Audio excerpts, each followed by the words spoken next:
What happened during the final recording session ever for the Beatles? Well, when I set out to answer the question, I got a little bit sidetracked. Pinning down the exact official last recording session was a little tricky. Like and subscribe and I'll explain what I mean. In the summer of 1969, the Beatles were quietly approaching the end of their journey together as the world's greatest rock band. Not with a huge public breakup, not with a bang, but with a slow, scattered sequence of final sessions, overdubs, edits, and quiet goodbyes that kinda now read like the last pages of an epic story. While the world wouldn't know it for months, and maybe even the Beatles themselves didn't fully realise it in the moment, July and August of 1969 marked the true final days of the Beatles as a functioning band of all four members. From the final overdubs to the last collective breath inside Abbey Road Studios, it all adds up to a poetic finale. Let's take a look at some of the candidates of dates which we could use as the final time the Beatles were all in the recording studio making magic.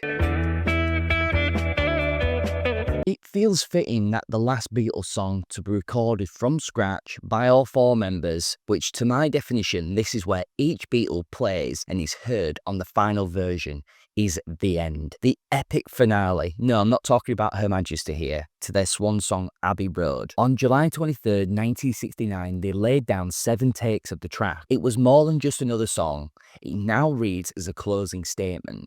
A musical farewell punctuated by each of the 3 guitarists taking turns soloing before Ringo's only drum solo on a Beatles record. How annoying that must be for Ringo. In just over 2 minutes, the band that had defined a generation delivered its final collective performance. The end was more than a track title, it was a full stop. While overdubs would continue into August, this was the last time they all built something from the ground up together that would appear on a Beatles album. The final overdubs for the song would be completed on August the 18th. This could be a potential candidate as the final true recording session, as you can hear all 4 Beatles on this track. The song would later contain Paul's immortal line, "And in the end, the love you take is equal to the love you make." My favourite ever Beatles lyric. Well, at least for today. That changes too often. Whether Paul knew it or not, and that we can debate alone, he had just written the band's epilogue.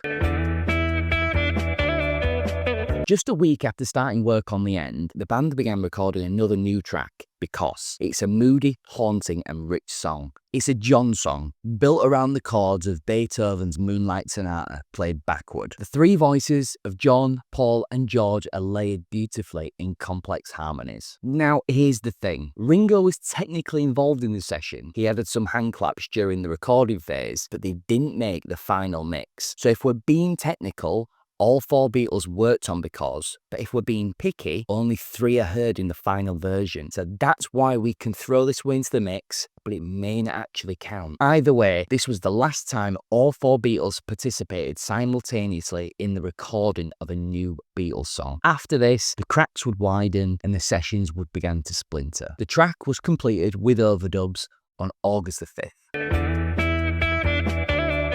What happened on August 20th might not seem monumental at the time. Just another normal day at Abbey Road for the Beatles. There were no instruments played, no new vocals, just editing and mixing. The backbones of their creativity. But it was the last real moment, the final session that included all 4 Beatles in Abbey Road Studios. They were working on John's song, I Want You, She's So Heavy, a song that they'd been chipping away at since February. It was the first song they started to record for the album. And if you're a fan of the song, I'm sure you know why. It's epic, it's bold, it's got a massive sound to it. It took them months to nail it down. John Lennon later said it was one of his favourite Beatles tracks ever. That day, they edited together 2 different takes and then made the now famous decision to abruptly end the track mid-bar. No fade out, just cut. A musical cliffhanger. It was radical for the time, like the ending to Sopranos. In a kind of weird and poetic way, that moment mirrored where the band stood.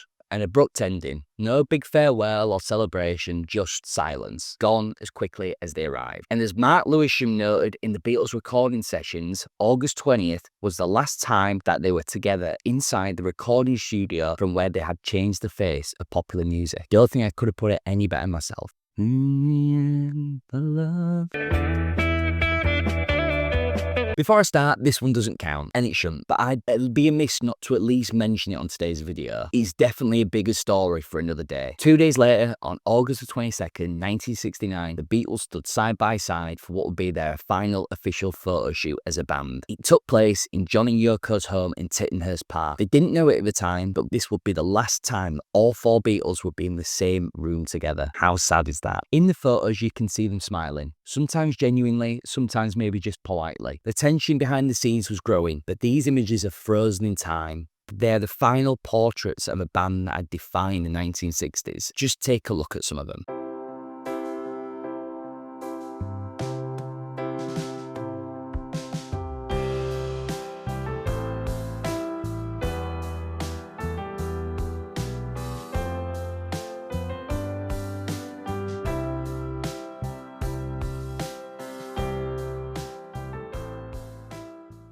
There's a strange kind of peace to them. It's like the final scene in a film. Just so sad. I love the way they all look, how different they've become from the suits and mop-top haircuts 7 years earlier. It's probably my favourite Lennon look as well of all time.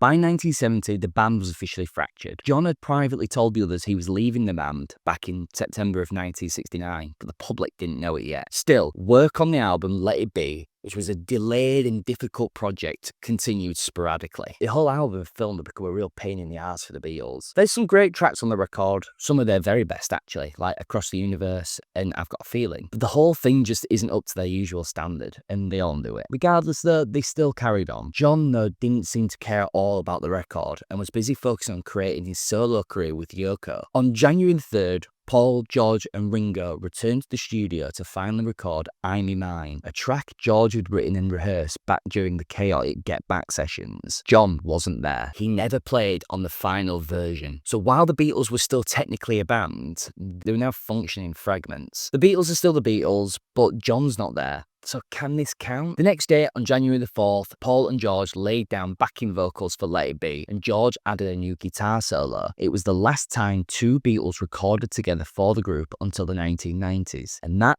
quietly, marked the end of new Beatles recordings involving multiple members. You might not count this one, but it's still the Beatles recording a Beatles track. It has to be mentioned.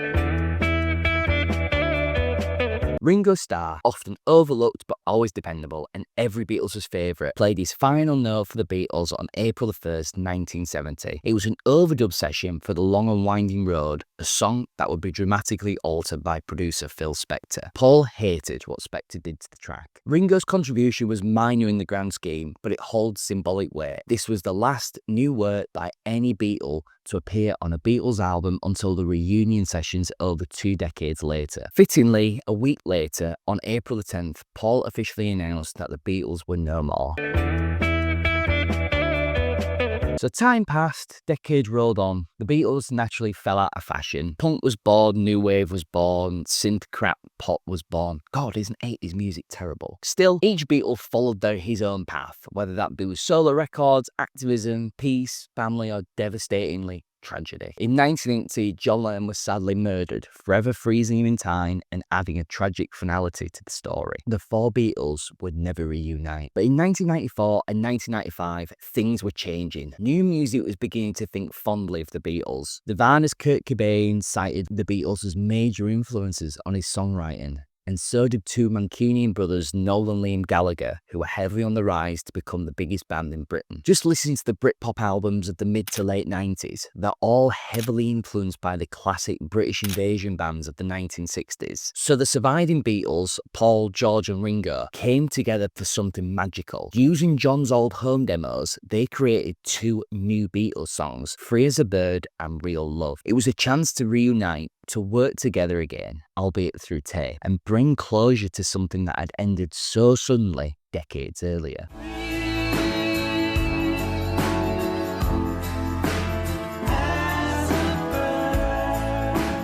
Free as a Bird, based on the 1977 Lennon demo, was released in 1995 as part of the Beatles anthology project. Real Love followed in 1996. Produced by Jeff Lynne, these songs were more than just tributes. They were the Beatles, as much as that is possible in a world without John Lennon. And for a generation that had missed Beatlemania, it was a little slice of history made new again.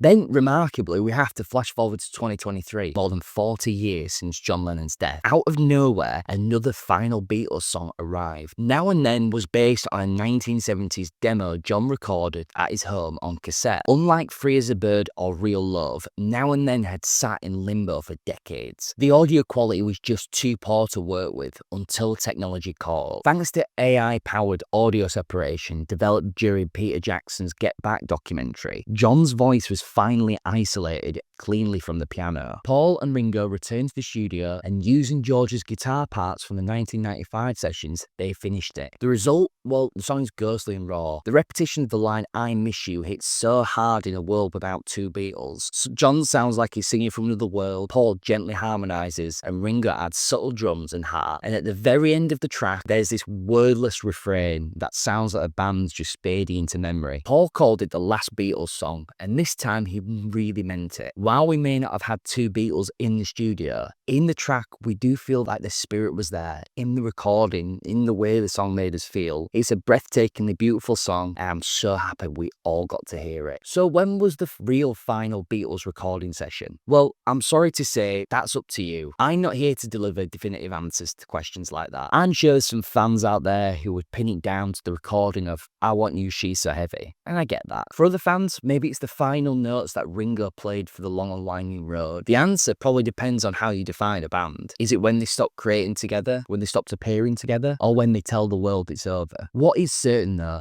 is that their final recording session wasn't just one moment. We don't have a story of them all bickering in the studio one last time, or even all coming together to create one last masterpiece. Life isn't like that. The answer isn't easy. It was a slow fade out.